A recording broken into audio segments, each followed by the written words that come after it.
Kaldım o duymay ayrılıp kettim ecepsiz yaşlı. Kaldım o duymay ayrılıp kettim şu ketken bitiya. Bakmadım bir gayrılıp kettim şu ketken bitiya. Bakmadım bir gayrılıp yanmaydı gel sen arkaya. Mümkün mü kayda tapılıp tohtat kılip olsa seni. Kimde badı bu hukuk badı bu hukuk.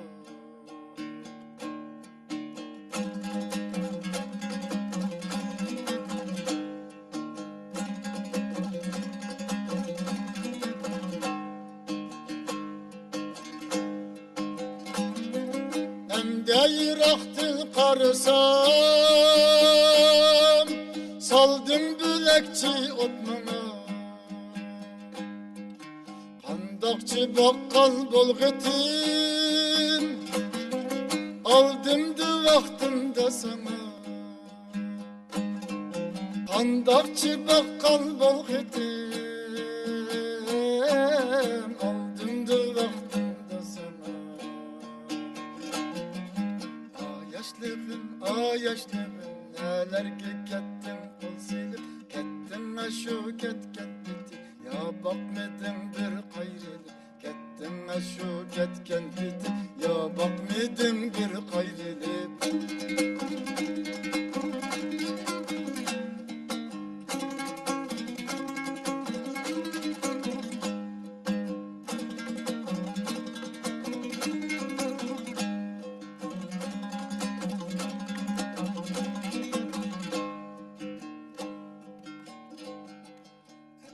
Tügettim ben hep ticarettesin.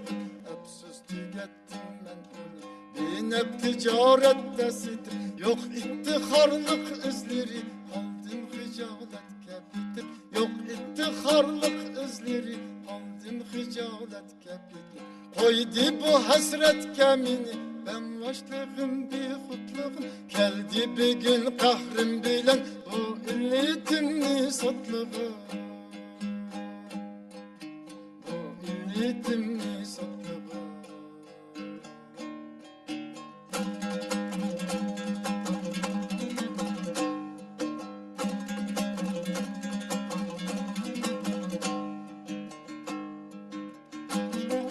Açık pişaymandın böyle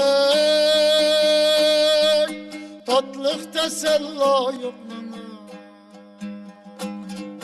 Alsa savak evlatlarım belkim bulur baylık ana.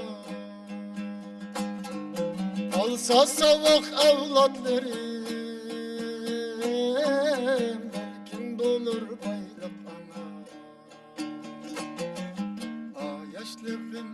Yaşlığım neler ki kettim kol silip kettim şu ketken biti.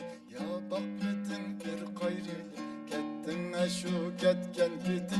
Ya bakmadım bir gayrılıp. Ya bakmadım bir gayrılıp. Ya bakmadım bir gayrılıp.